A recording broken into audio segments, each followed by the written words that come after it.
Pronto, pessoal, vamos trabalhar aí hoje, né, mais um conteúdo que é a esquizofrenia, tá? Que é a famosa, né, esquizofrenia.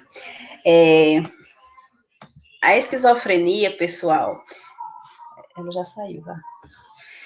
Significa cisão, né, das funções mentais, né, do grego esqui, divisão, e cisão, mente, tá? Na verdade, né, o paciente com esquizofrenia, ele vivencia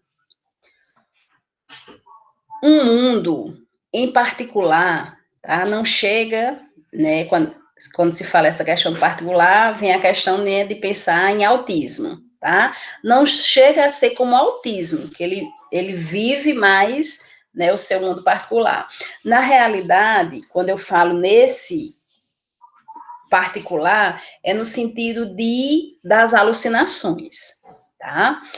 A gente sabe que o sintoma mais presente na esquizofrenia são as alucinações. Por isso, a questão, né, de muitas interrogações com relação à esquizofrenia.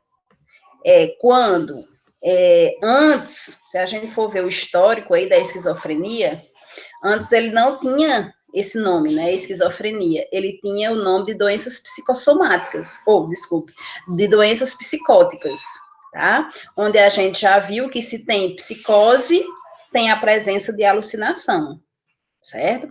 Daí mudou-se para o nome esquizofrenia, tá?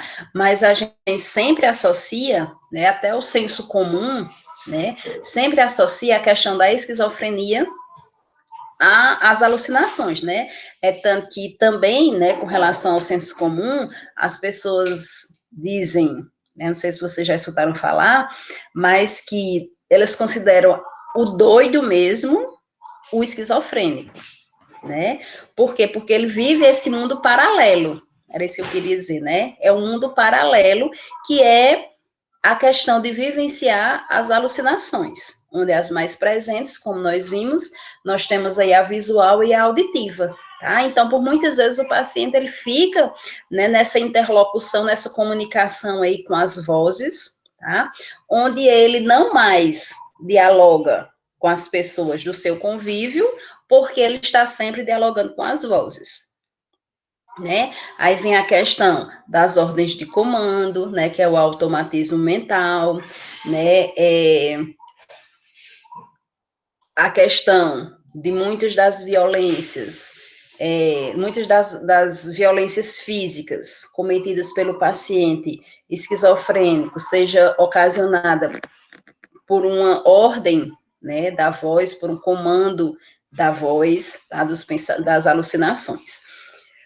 Então, a esquizofrenia é um distúrbio psíquico que afeta a consciência do próprio eu, tá? Vocês vão ver, mas na frente tem um slide, que ele fala, né, que nós temos uma visão do cérebro, tá? E nós podemos observar que muitas partes apresentam um comprometimento com relação ao paciente esquizofrênico, tá?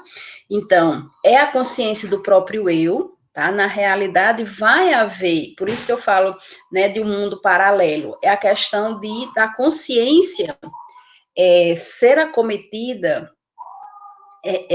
pelas alucinações, tá?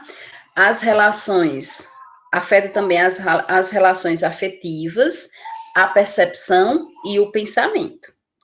É um distúrbio mental grave, caracterizado por uma perda de contato com a realidade, que são as psicoses, né, as alucinações. Além disso, delírios, pensamento anormal e mudanças de comportamento, né? Daí a questão que eu falo desse mundo paralelo, porque ele vai realmente vivenciar as alucinações, tá? Ele vai muitas vezes, né, adentrar nesse mundo paralelo e dialogar só com as vozes, escutar só o que as vozes mandam, né, fazer só o que as vozes mandam, né, tem essa questão do comportamento, onde a gente observa, tá, que houve uma mudança do comportamento, tá, porque na maioria das vezes o paciente esquizofrênico, ele estará alucinando, tá? Só que tem momentos, né, devido aí às medicações, onde nós vimos aí os antipsicóticos, né, eles dão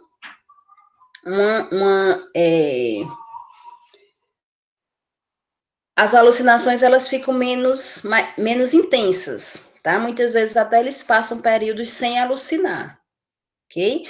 Mas depois, quando a gente observa a mudança do comportamento desse paciente, a gente observa que as alucinações já voltaram.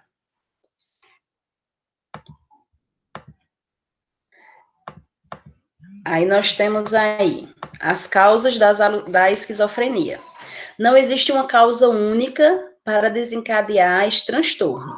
Admite-se hoje que várias causas concorrem entre si para o aparecimento, como quadro psicológico, o ambiente, o histórico familiar da doença e de outros transtornos mentais. E mais recentemente tem-se admitido a possibilidade de uso de substâncias psicoativas poderem ser responsáveis pelo desencadeamento de surtos e a floração de quadros psicóticos, embora não possamos afirmar que as substâncias psicóticas causem esquizofrenia, né? Vem aquela questão de que as causas entram aí os determinantes, tá? Então, vocês viram que entra aí os determinantes físicos ou biológicos, os ambientais e os psicológicos, né? A questão da estrutura psíquica da pessoa ser repetida, né, a determinadas exposições, tá? A questão ambiental, a desestrutura,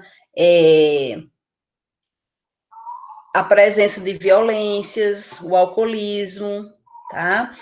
A questão da criança não ter sido, né, não viver num convívio, não viver num ambiente agradável, onde ela tenha tido carinho, tá? A questão da história familiar, né, entra aí a genética, né, a questão da predisposição, porque na família já tem alguém com esquizofrenia ou outros transtornos, tá? Principalmente aí os transtornos de ansiedade, certo? E com relação às substâncias psicoativas, pessoal, trabalha-se no desenvolvimento da esquizofrenia, tá? Por quê? Devido à presença de alucinações, certo? Então, as pessoas que ingerem, né, que consomem por algum tempo essas substâncias, elas irão apresentar alucinações, elas tendem a apresentar alucinações, tá? Se essas alucinações forem tão recorrentes, o paciente pode estar desenvolvendo aí uma esquizofrenia. E daí, né, nós temos aqui essa imagem, certo? Que vocês podem, né, em casa, quando vocês estiverem, vocês já estão em casa, né? Quando vocês estiverem estudando, tá? Vocês podem, né, ler aqui bem melhor, tá? Mas vocês vejam que todas essas partes, elas, do nosso cérebro, elas são atingidas, né, por um desequilíbrio com relação ao comportamento, com relação ao emocional, tá? Com relação à presença das alucinações, ok? Com relação a uma desorganização cerebral, tá? Essa desorganização é no sentido do paciente realmente viver esse mundo paralelo, ok? Então, enquanto os outros transtornos nós víamos a presença a presença da diminuição do fluxo dos neurotransmissores na região frontal do nosso cérebro, tá? Aqui na esquizofrenia nós podemos observar que ela vai, né, atingir vai haver um comprometimento de várias regiões do nosso cérebro, certo? Isso aí faz com que, né, se perceba que o paciente esquizofrênico, tá, ele apresenta os comportamentos mais intensos, né, e ele vivencie esses sintomas por muito tempo, certo? Dificilmente, né, nós temos um paciente esquizofrênico em estado de estabilidade, tá? Ele pode estar até em estado de manutenção, devido, né, ao uso aí das medicações, tá? Mas um esquizofrênico estável, que ele não venha a fazer uso das medicações, nós não temos, tá? Devido a esse comprometimento aí em várias partes do cérebro.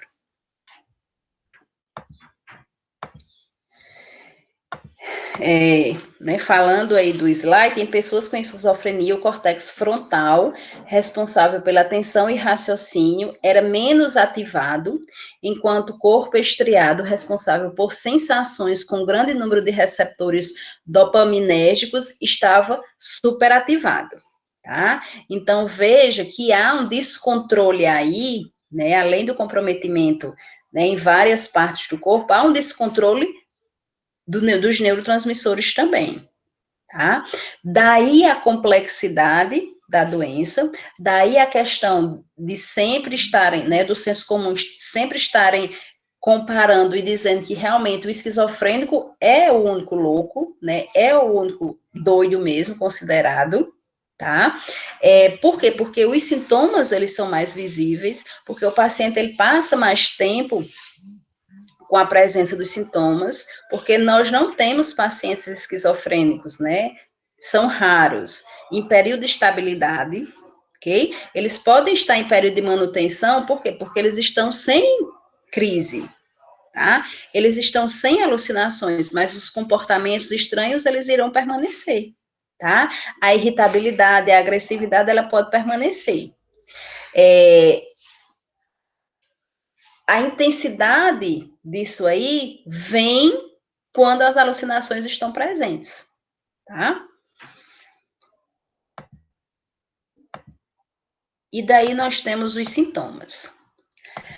Aí, pessoal, algumas literaturas, elas agrupam os sintomas de um paciente esquizofrênico em sintomas positivos e sintomas negativos, tá? Em algumas literaturas vocês vão encontrar eles misturados, tá? Sintomatologia apenas. Em outras, Dalgala Rondo, ele faz essa diferenciação, tá? Então, nos sintomas positivos, que eu acho que fica melhor da gente também visualizar, por isso que eu preferi colocar. Os sintomas positivos são aqueles que realmente diagnosticam o paciente esquizofrênico, tá?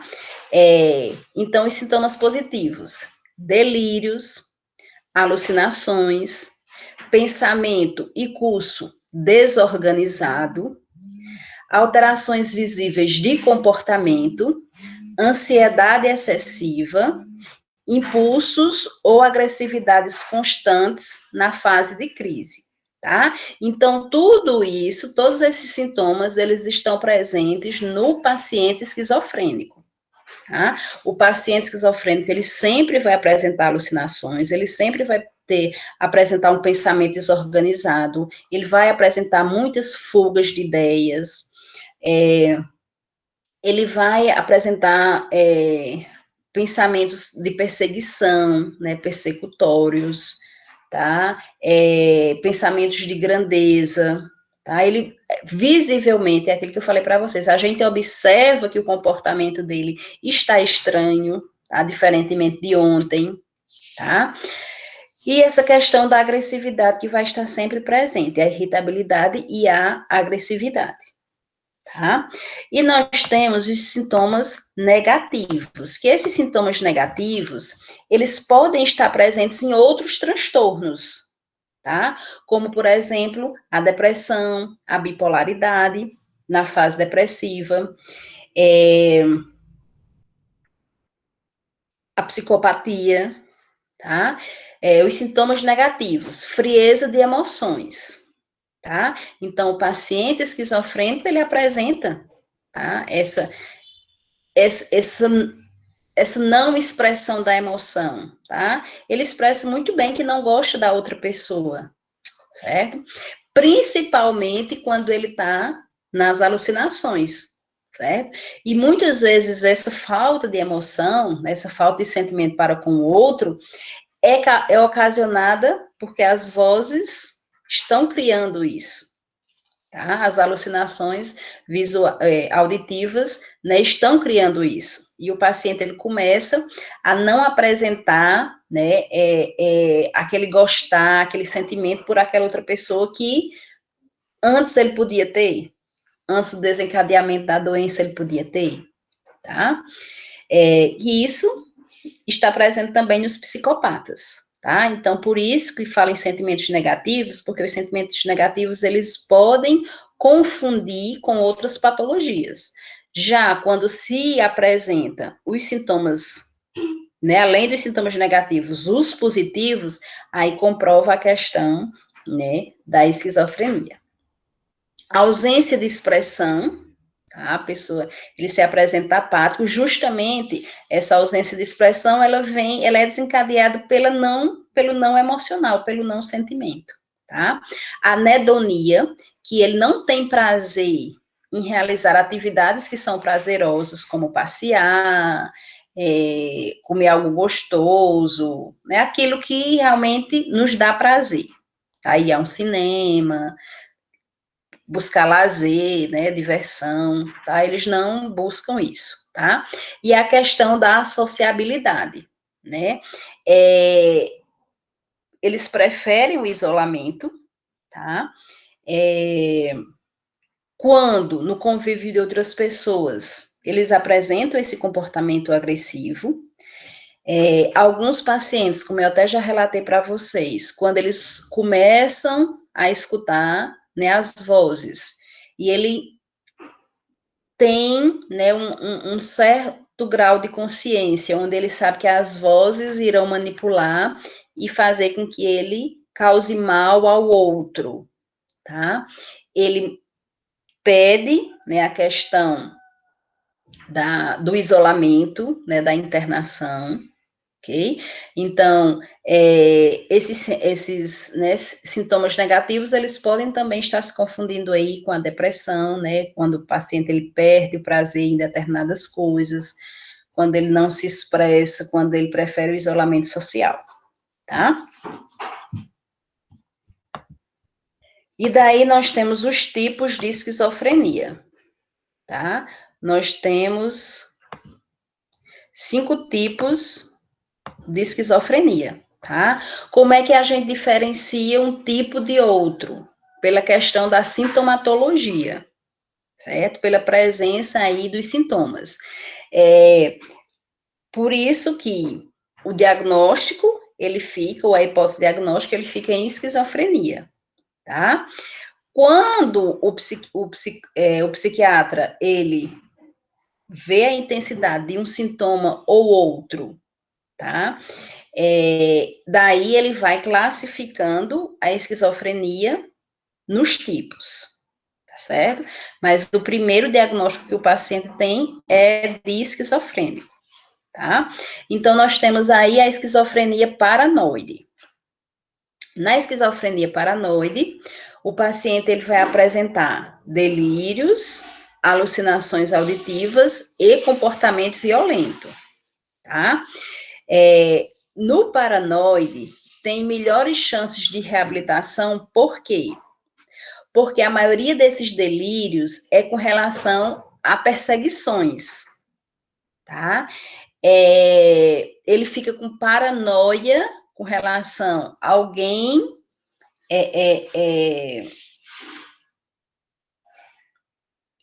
querendo matá-lo, né? Alguém querendo fazer algo de mal contra ele, tá? Então, isso fica muito visível para o profissional, tá? Que é esse tipo de esquizofrenia, ok? E daí a questão do uso de antipsicóticos e da psicologia fazem com que esse paciente, ele consiga entrar no estado de manutenção, certo?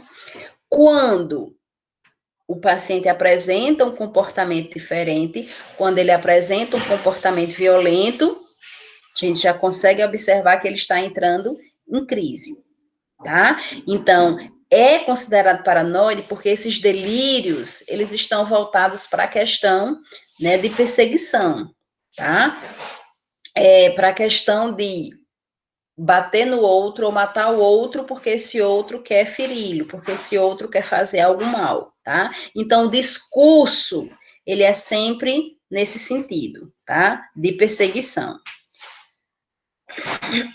Por isso que realmente não se diagnostica, né, da primeira vez, né? Precisa-se do contato para que se diferencie aí qual tipo de esquizofrenia. Nós temos a esquizofrenia residual, onde nós temos a presença aí de sentimento, de sintomas negativos, né? Aí vocês podem pensar, mas você não falou que os sintomas negativos podem sugerir outros transtornos, né? Como depressão, como psicopatia? Sim, mas veja que paciente ele sempre vai apresentar as alucinações, tá? Aqui no residual é porque os sintomas mais presentes, né, são os sintomas negativos, né, que é a questão de não sentir prazer, de não se sociabilizar com outras pessoas, da questão, né, dos sentimentos, né, de não expressar sentimentos para com o outro, em nenhum momento ele expressa esse sentimento, ok? Nos outros tipos de esquizofrenia, né, quando o paciente sai um pouco desse mundo paralelo, ele consegue até expressar algum sentimento, é por isso aquele cuidado, né, que ele tem. Estou entrando em crise, quero me internar porque eu vou fazer mal para o outro, né, eu vou fazer mal para minha mãe, vou fazer mal para o meu pai, tá? No residual, ele não tem esse sentimento, ele não expressa esse sentimento, certo? Além de estar presente as alucinações, que as alucinações elas estão presentes em todo paciente esquizofrênico, em todos os tipos de esquizofrenia. A hebefrênica, expressão e comportamento desorganizado, emoções diminuídas ou inadequadas, embotamento afetivo e poucas alucinações. Veja que mesmo com poucas alucinações, elas estão presentes, tá? Piora progressivamente sem melhora significativa, tá? Vai já, Eduardo. No hebefrênico, pessoal, o paciente, ele está sempre, ele não tem um período de manutenção, não, tá? Ele está sempre com pensamento desorganizado. É o que mais caracteriza o hebefrênico, certo? É essa questão da desorganização mental, onde a gente observa essa desorganização mental através da fala, tá? Através do próprio comportamento dele, onde ele apresenta, né, sempre essa agressividade, tá? Com várias pessoas, tá? Com várias pessoas ao mesmo tempo. Então, ele está sempre procurando, né, uma maneira de mostrar esse comportamento. Na realidade, Eduardo, ele tem uma relação no sentido de poderem apresentar alguns sintomas parecidos, tá? Mas o psicopata, né, apesar de que talvez nessa questão da manipulação seja considerado, né, um mundo paralelo, né, mas não chega como esquizofrênico, tá? Porque o psicopata geralmente são pessoas inteligentes, tá? São pessoas que organizam a situação, tá? Elas são tão inteligentes que nos pequenos detalhes eles conseguem fazer essa organização. Já o esquizofrênico, ele apresenta esse comportamento desorganizado já característico da própria doença, tá? O psicopata são pessoas inteligentes. Agora, a relação aí pode ser voltada para a sintomatologia, certo? Porque o psicopata, ele pode apresentar alucinações, tá? O psicopata, ele não apresenta esses sentimentos, tá? Ele pode ser totalmente, né, sem sentimentos. E o esquizofrênico também, certo? Então, a relação aí seria alguns sintomas parecidos, tá certo?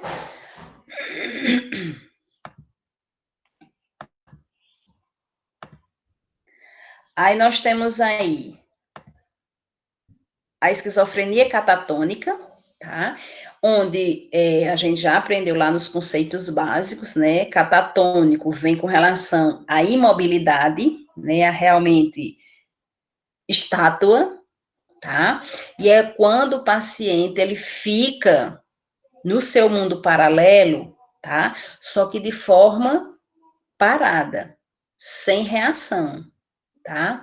Sem nenhuma reatividade, certo? Aqui ele apresenta imobilidade, adoção de posturas excêntricas, atividade motora excessiva e repetição de frases ou palavras sem sentido, tá? Então, veja, o paciente, ele pode passar horas imóvel, estátua, tá? Sem nenhuma reação, tá? Nem a reação de comando ele realiza, tá? Nem se alguém mandar ele ir tomar banho, ele não realiza, tá?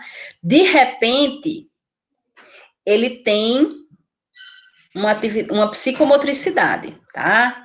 Ele mexe demais, anda demais para um lado e para o outro, mexe demais, né, os braços, tá? Fica verborreico demais, né? E esse verborreico, né, são palavras, são frases realmente desconexas, tá? De repente, ele volta para a imobilidade. E de lá, ele pode passar horas nessa imobilidade, de repente, ele começar essa atividade motora excessiva, tá? Então, o catatônico, ele vai apresentar as alucinações, tá? Só que o que mais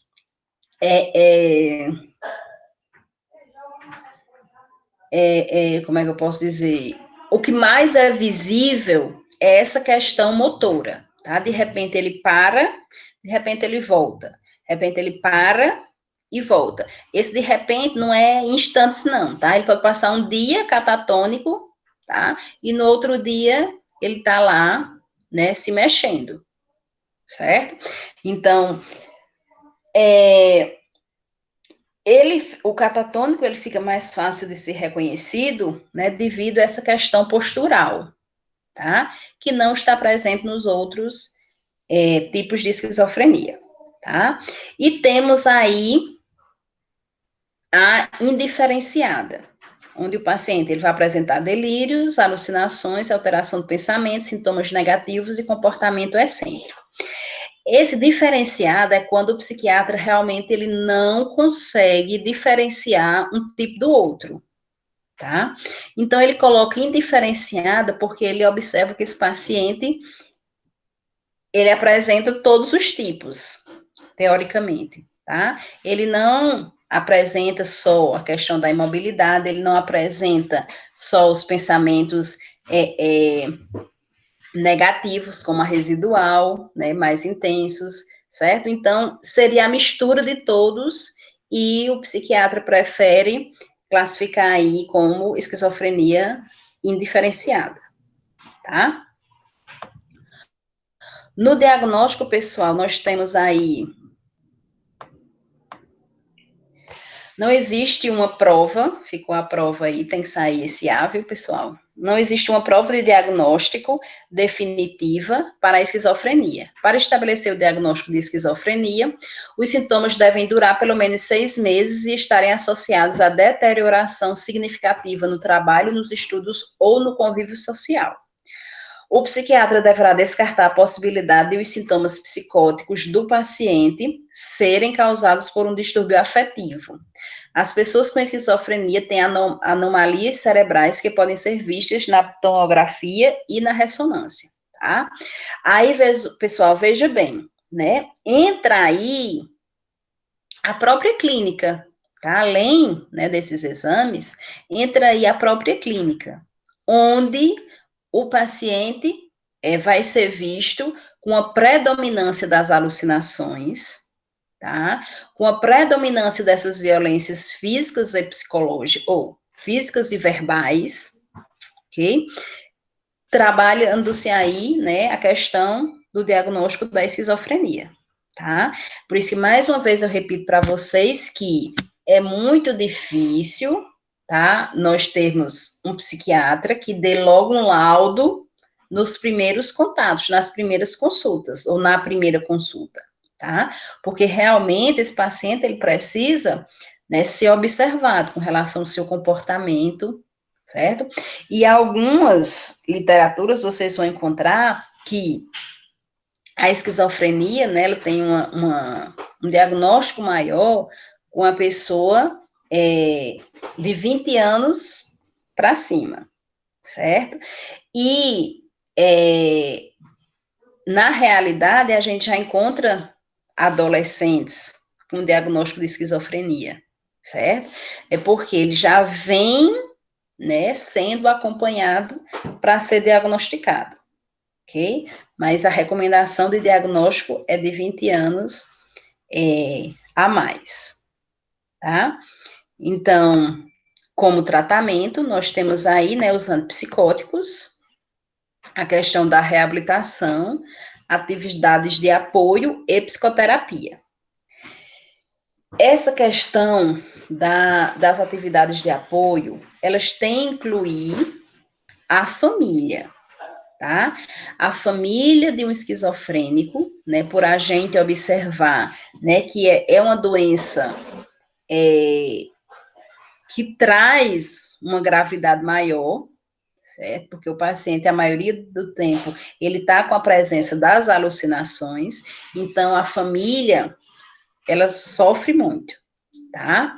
Essa questão da reabilitação é tentar realmente colocar esse paciente que está em estado de manutenção, tá? Em locais onde ele possa estar ocupando a mente, onde ele possa desenvolver alguma atividade, mas na frente a gente tem até alguns mitos, algumas coisas que a gente vai trabalhar, tá? Os antipsicóticos, nós já vimos que ele vai trabalhar tanto a questão da psicomotricidade, quanto a questão dos delírios e alucinações, né? Nós temos aí os antipsicóticos sedativos, onde eles vão trabalhar no controle dessa motricidade, e nós temos os incisivos, que vão trabalhar na questão dos delírios e das alucinações, tá? E a psicoterapia, né, ela sempre tem que ser trabalhada em todos os pacientes, né, em todos os casos, né, nós temos aí a psicoterapia para nos ajudar. Com relação à família, pessoal, daí, né, a questão do apoio que eu falei para vocês, das atividades de apoio, certo? Então, as famílias, né, elas vão sentir medo, ele poderia fazer mal a si e a outras pessoas, né? Isso aqui são frases, né, da família. Elas vão sentir negação da gravidade, isso daqui a pouco passa. Você não é como esse cara da televisão. Incapacidade de falar ou pensar em outra coisa que não seja a doença, toda a nossa vida gira em torno do nosso filho doente. Constante busca de explicação, ele está assim por algo que fizemos. Isolamento social, as pessoas até nos procuram, mas não temos como fazer os programas que nos propõem. E depressão, não consigo falar da doença do meu filho sem chorar, tá? Então, veja, né, como vocês, né, já notaram, que a família, ela vai sofrer com todos os transtornos mentais. Por a esquizofrenia ser considerada, né, o transtorno mais grave, tá? A família, logicamente, que vai sofrer mais, certo? Mas veja que em todos os transtornos a família, ela pode sentir isso, ela vai sentir medo, ela vai sentir negação, tá? Ela vai sentir incapacidade de falar da doença, né?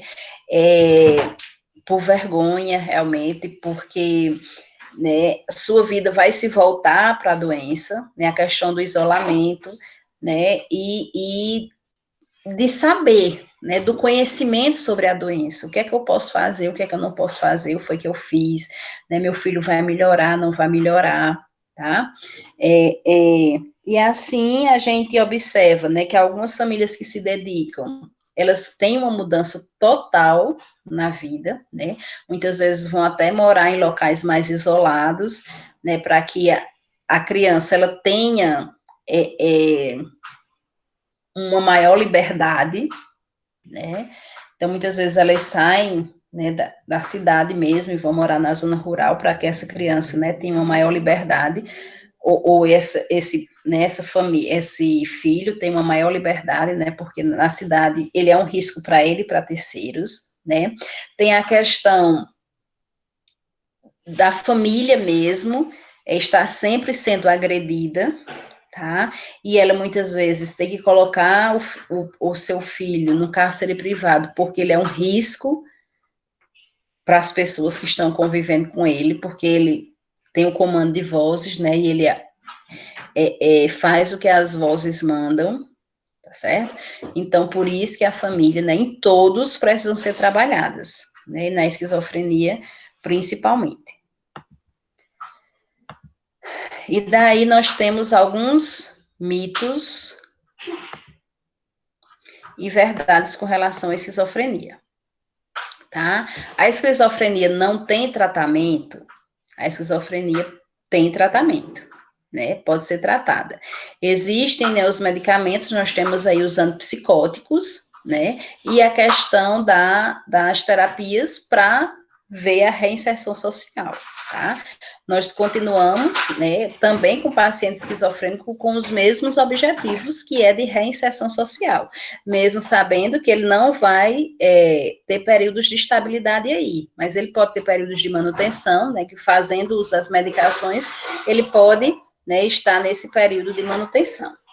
Ninguém se cura da esquizofrenia. A gravidade da doença varia de leve a grave. Quando mais cedo for diagnosticado, maior a possibilidade de recuperação, né? Lembrando para vocês que essa recuperação é o estado de manutenção. Tá? O paciente esquizofrênico, ele sempre vai fazer uso de medicação. Tá? A gente já falou, né, algumas vezes aqui que o paciente pode entrar em estado de estabilidade, tá? E ficar um período sem usar medicação, né? Ter alvo da terapia, e quando os sintomas surgirem, né, a pessoa notar que os sintomas estão surgindo, ela voltar, né, para o psiquiatra, para o psicólogo, tá? Só que no paciente esquizofrênico, ele nunca vai deixar de fazer uso da medicação, tá? Ele sempre vai fazer uso. Portadores de esquizofrênicos são violentos e perigosos, tá? Quando em crise, né, eles são muito violentos, tá? Mas nós temos pacientes que eles passam um tempo sem crise, né? Que as alucinações, elas somem, certo? E daí, nesse período, eles não vão apresentar crises, tá? Então, a gente não pode generalizar que são sempre violentos, porque nós temos pacientes esquizofrênicos que não vão apresentar violência porque estão sem as alucinações. A esquizofrenia é doença contagiosa? A gente já sabe que não é, né?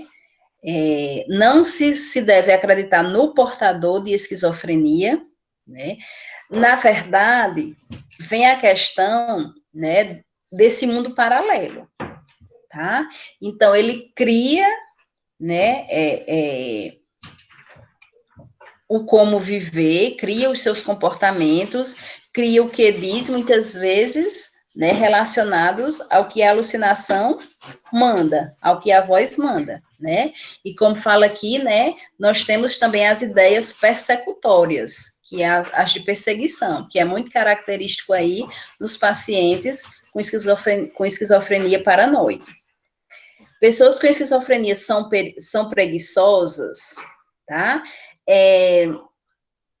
Na realidade, não é a questão da preguiça, tá? É a questão de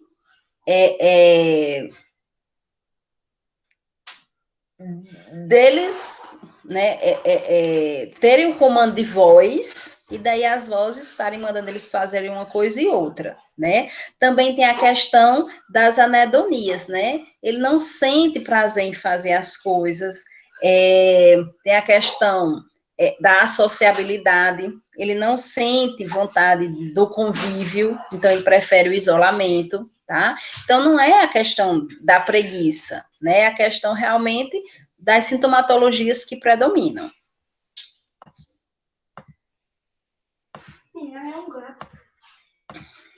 Esquizofrenia é uma fraqueza de caráter? Não é, né? A gente vê aí a questão, né? Vimos aí a questão fisiológica, né? Do quanto o cérebro de um esquizofrênico é atingido. A pessoa com esquizofrenia não pode decidir sobre seu tratamento, tá? Realmente não pode, né? Na realidade, a gente orienta sempre o acompanhamento, né, de um cuidador, né, que isso nem é só na esquizofrenia, né? Pacientes com transtorno mental em geral, a não ser aqueles, né, que sejam bem leves, que tenham uma vida, né, e controlem a doença, esses possam ser que venham, né, possam decidir sobre o seu tratamento, né, possam vir a uma consulta sozinhos. Mas os pacientes mais graves, né, que realmente a doença predomina, eles não podem decidir sobre eles, né, são incapazes, são vulneráveis, né. Pessoas com esquizofrenia são imprevisíveis, né, devido a quê? Às alucinações, tá? Então a gente não pode confiar, porque existe o comando de voz. Portadores de esquizofrenia não podem trabalhar? Podem, né? Se ele tiver em período de manutenção, né, onde as alucinações já não estão presentes, então ele vai poder sim desenvolver, né, um trabalho. E é até bom porque está ocupando a mente, né? É um tipo de terapia. Esquizofrenia é uma doença para a vida inteira, tá? É, como a gente falou aqui, é para a vida inteira, no sentido de que esse paciente, é, ele não vai entrar em estado de estabilidade, tá? Então, ele sempre vai fazer uso da medicação, tá? Só que tem pacientes que passam muito tempo devido às medicações aí, certo? Sem apresentar alucinações, tá? E daí ele entra aí nessa alucinação devido entra aí nessa fase de manutenção devido a não apresentar as alucinações, tá? Mas isso não impede que ele venha a fazer, né? Não impede que as alucinações voltem, tá? E a esquizofrenia é causada pelo tipo de criação recebida dos pais? Não é, né? Isso aí vem a questão da predisposição, vem a questão ambiental, vem a questão psicológica, vem a questão dos neurotransmissores, tá? Então, são vários determinantes, né, que podem vir a desenvolver tanto a esquizofrenia como outros transtornos mentais. Como assistência de enfermagem, eu trouxe aqui a questão da internação, tá? Porque dentre os transtornos mentais, né, o maior público que nós temos com relação à internação são os esquizofrênicos, tá? Então, nós temos que prestar uma atenção às necessidades individuais, tá? Se esse paciente, ele apresenta um maior período de manutenção e ele tem noção com relação às suas crises, tá? Então, a gente pode fazer uma tentativa de aumentar as dosagens da medicação, né, junto aí, nós da enfermagem, junto com o psiquiatra, né, conversar com o psiquiatra sobre essa tentativa, ao invés de a gente internar, tá? Orientação, mesmo em situações de surto, tá? A gente deve dialogar com o paciente, tá? Fazer com que ele não orientar para que ele não escute as vozes, para que ele lute, tá? Isso na psicoterapia pode ser feito, certo? A questão dos riscos, nós devemos, como é que eu posso dizer? Não seria ponderar, ver se os riscos são só para o paciente, são para a família e para o paciente, são para terceiros e para o paciente, tá? Daí a questão de preferir o internamento, preferir internar esse paciente, porque ele é um risco para terceiros, porque ele pode se suicidar, já tentou outras vezes, porque ele pode matar alguém, porque já tentou por ordens de comando, tá? E os efeitos e as reações adversas à medicação. Tá? Onde muitas vezes, né, nós temos a questão onde nós vimos, né, esses efeitos, onde o paciente ele pode apresentar impregnação, né, devido ao uso dos antipsicóticos, né, a questão da imobilidade, tá? Então, até onde esses efeitos, né, das medicações estão tão graves que prefere que o paciente se interne, porque lá existe um controle maior, tá certo? Então, realmente, essa questão da internação, ela deve ser debatida pelos profissionais, né, juntamente com a família, porque se nós trabalhamos a reinserção social, a questão do internamento vai contra a reinserção social, que é o nosso maior objetivo, tá? Mas se a gente vê a necessidade, e no paciente esquizofrênico, né, por ele viver muito as alucinações, a gente realmente observa essa necessidade, então, para proteger o próprio paciente, para proteger os familiares, para proteger terceiros, as internações, elas podem ser a melhor escolha, tá certo? Mas entra como assistência de enfermagem aí, nós trabalharmos as possibilidades para que ela não ocorra. Quando a gente vê que ela é a única, né, e a última alternativa, então, de preferência, que o paciente, né, seja internado, ok?